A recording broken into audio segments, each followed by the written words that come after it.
તો સુરત શહેર પોલીસને લાંબા સમયથી ફરાર રહેલા રીઢા આરોપીને પકડી પાડવામાં મોટી સફળતા મળી છે, જેમાં 26 વર્ષથી ફરાર અને ટોપ 16 ઇનામી આરોપીને મહારાષ્ટ્રના સાંગલીના જંગલ વિસ્તારમાંથી ઝડપી પાડવામાં આવ્યો છે। લીંબાદ પોલીસ સ્ટેશનમાં નોંધાયેલા લૂંટ અને દુષ્કર્મ સહિતના ગંભીર ગુનાઓમાં સંડોવાયેલો આરોપી લાંબા સમયથી પોલીસ પકડથી દૂર હતો। ટેકનિકલ સર્વેલન્સ અને બાતમીના આધારે પોલીસની ટીમે 5 દિવસ સુધી જંગલ વિસ્તારમાં વોચ રાખીને અંતે તેને ઝડપી પાડ્યો હતો।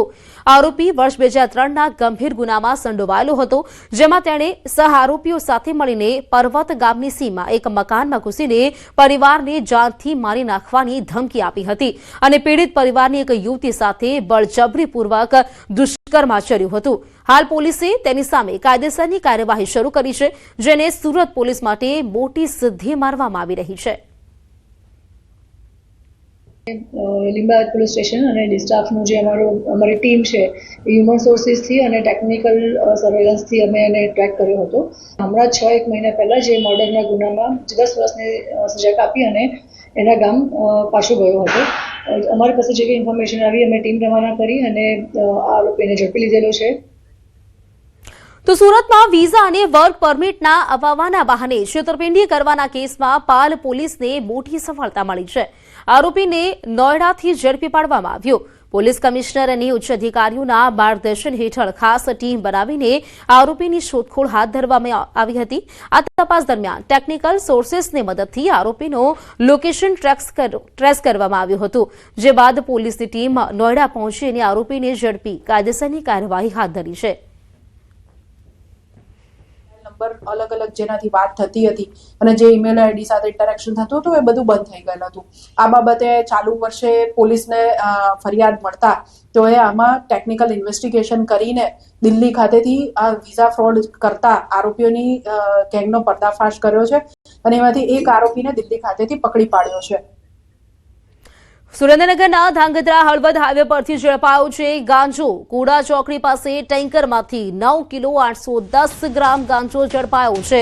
હોટેલના ગ્રાઉન્ડમાં પાર્ક કરેલા ટેન્કરમાંથી આ ગાંજો મળી આવ્યો છે। પોલીસે ચાલક અને ક્લીનર શહાદત હુસૈન સૈયદ અને સુલેમાન શેખની ધરપકડ કરી છે। અન્ય રાજ્યમાંથી ટેન્કરમાં છુપાવીને વેચાણ અર્થે ગાંજો લાવવામાં આવ્યો હતો। તો પોલીસે 14.95 લાખનો મુદ્દામાલ કબજે કરી વધુ તપાસ હાથ ધરી છે।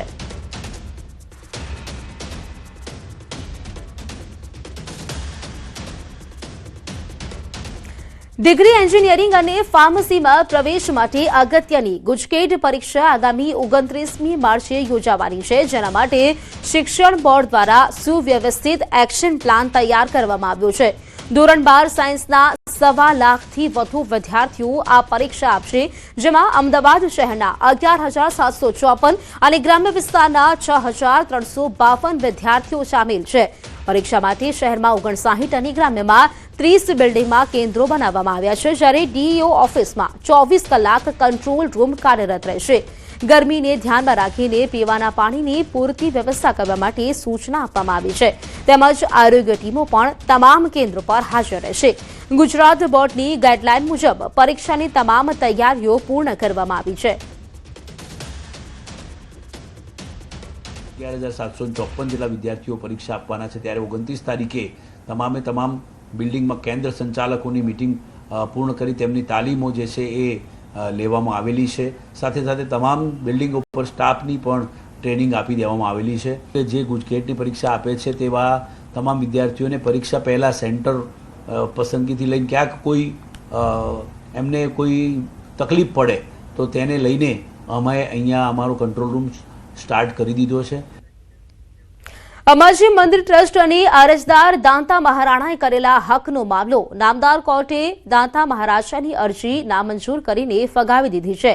અંબાજી મંદિરમાં હક આપવા તેમજ મંદિરના વહીવટનો હિસાબ તથા માલિકી માટે નામદાર કોર્ટમાં કેસ દાખલ કર્યો હતો। દાંતા મહારાણા દ્વારા કોર્ટમાં અરજી દાખલ કરી હતી કે કેસના અંતિમ નિર્ણય સુધી મંદિર ટ્રસ્ટ અથવા તેના કર્મચારીઓએ એજન્ટોને આ મિલકત વેચવા ટ્રાન્સફર કરવા પર કોર્ટ દ્વારા રોક લગાવવામાં આવે। મંદિર અને સંબંધિત મિલકતમાંથી મળેલ તમામ આવક, નફો, લાભ અને ચઢાવાનો સચોટ અને સંપૂર્ણ હિસાબ આપે। બાકી રકમ મંદિર ટ્રસ્ટ દ્વારા અરજદારને ચૂકવવાનો આદેશ આપવામાં આવે।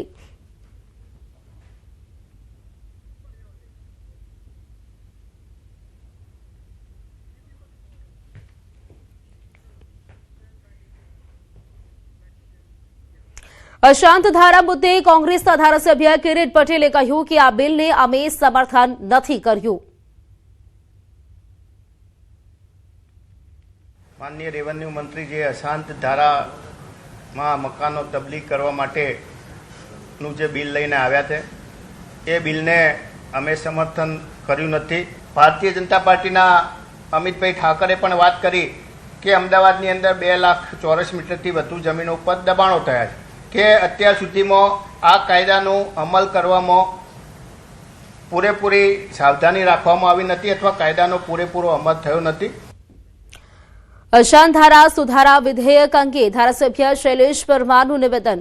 છેલ્લા 2 દિવસમાં મતોના રાજકારણના 2 બિલ લાવવામાં આવ્યા. ગઈકાલે યુસીસી અને આજે અશાંત ધારાનો સુધારો લેવાયો. અશાંત ધારા સુધારા બિલમાં ખરા અર્થમાં કોઈ સુધારો ન હતો. અશાંત ધારાને લઈને ચર્ચા ચાલતી રહી માટે આ બિલ લાવવામાં આવ્યું.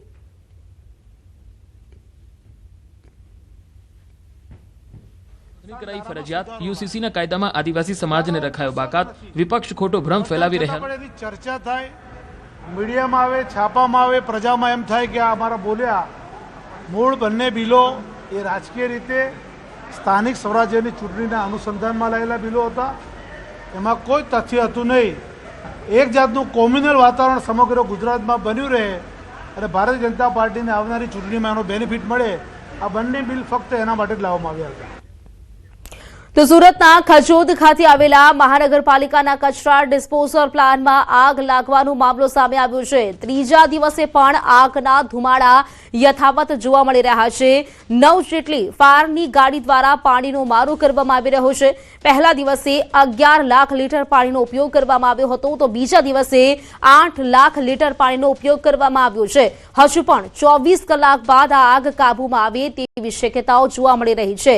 તો ખજોદમાં લાગેલી આગ ત્રીજા દિવસે પણ ક્યાંક બેકાબુ હોય તેવું લાગી રહ્યું છે. ધુમાડાના ગોટે ગોટા નીકળતા હોય તે પ્રકારના દ્રશ્યો આપ જોઈ શકો છો. લગભગ 3 દિવસથી આગ બુઝાવવાનો પ્રયાસ છે તે કરવામાં આવી રહ્યો છે અને હજુ પણ આગ કંટ્રોલમાં આવવામાં લગભગ 24 કલાક જેટલો સમય લાગશે તેવી શક્યતાઓ જોવા મળી રહી છે. આજે આગ લાગ્યાનો આ ત્રીજો દિવસ અને આજે પણ આ દ્રશ્યો આપ જોઈ શકો છો. જાણકારી મેળવીશું સંવાદદાતા કીર્તેશ મારી સાથે જોડાઈ ગયા છે. કીર્તેશ, લગભગ આજે ત્રીજો દિવસ અને આજે પણ ધુમાડાના ગોટા જોવા મળી રહ્યા છે. જાણકારી શું? બિલકુલ, સુરતના ખજોદ ખાતે આવેલા મહાનગરપાલિકાના કચરા ડિસ્પોઝલ પ્લાન્ટમાં જે રીતે 2 દિવસ પહેલા આગ લાગી હતી, સતત ત્રીજા દિવસે આગ યથાવત જોવા મળી રહી છે. ખાસ કરીને છેલ્લા 2 દિવસથી ફાયરની 10 કરતા વધુ ગાડીઓ ઘટના સ્થળે મોજૂદ છે. સતત પાણીનો મારો કરવામાં આવે છે. પહેલા 24 કલાકમાં 11 લાખ લીટર, ગઈકાલે 8 લાખ લીટર પાણીનો મારો કર્યો છે અને હજુ પણ જે રીતે આગ ભભૂકી રહી છે એટલે કે હજુ પણ આગના ધુમાડાને શાંત થતા 24 કલાકનો સમય લાગશે. આજથી 52 દિવસ પહેલા પણ આ જ પ્રકારે આ જગ્યા પર આગ લાગી હતી, ત્યારે 3 દિવસ બાદ કંટ્રોલમાં આવી હતી. ત્યારે હજુ પણ વધુ 1 દિવસ લાગે તેવી શક્યતાઓ છે, કારણ કે ત્યાં આગળ અત્યારે 16 લાખ મેટ્રિક ટન જેટલો કચરો પડ્યો છે અને જે પ્રકારે કચરાનો કૌભાંડનો વિવાદ સર્જાયો છે, પહેલા પણ આ જ વિવાદમાં આગ લાગ્યા હોવાના આક્ષેપો થયા હતા. ત્યારે અત્યારે પણ આગળ જે જગ્યા છે ત્યાં આગળ આક્ષેપો વચ્ચે આગ યથાવત જોવા મળી રહી છે. કીર્તેશ, આભાર આપનું જાણકારી આપવા માટે. તો છોટાઉદેપુર જિલ્લાથી છાશવારે એવા વિડીયો સામે આવતા હોય છે જેમાં સગર્ભા મહિલાની જોડીમાં બેસાડીને એમ્બ્યુલન્સ સુધી પહોંચાડવી પડતી હોય છે, કારણ કે અહીં પાકા રોડ રસ્તાના નામે ફક્ત પથરાળા કાચા રસ્તાઓ છે. મધ્યપ્રદેશ અને મહારાષ્ટ્રની સરહદે આવેલ તુરખેડા ગામ આજે પણ પાકા રસ્તાથી વંચિત છે.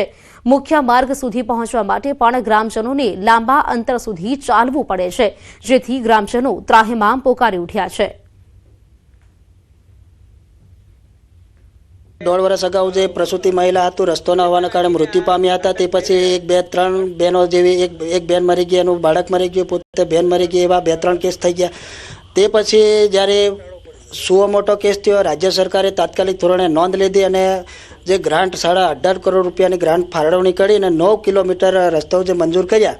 આજની તારીખમાં એ રસ્તોએ હજી સુધી ફોરેસ્ટ વિભાગે મંજૂરી નથી આપી. આ વિસ્તારમાં તમે મંત્રીશ્રીને પણ, ગુજરાત સરકારના જે મંત્રી છે આપણા આદિવાસી વિસ્તારના, અને પ્રભારી શ્રી મંત્રીને પણ ખાસ વિનંતી છે કે તમે ખરેખર તમને આ તુરખેડાના વિડીયો મજાક લાગતા હોય તો તમે તુરખેડા વિસ્તારમાં કલાક પગથી ચાલી જાઓ, પગદંડીથી તમે કલાક સુધી તો ચાલી જાઓ.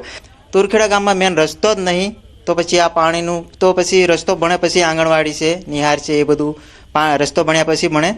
પણ જો મેઇન કારણ તો રસ્તો જ છે, એટલે રસ્તાના અભાવે આ બધું થાય છે.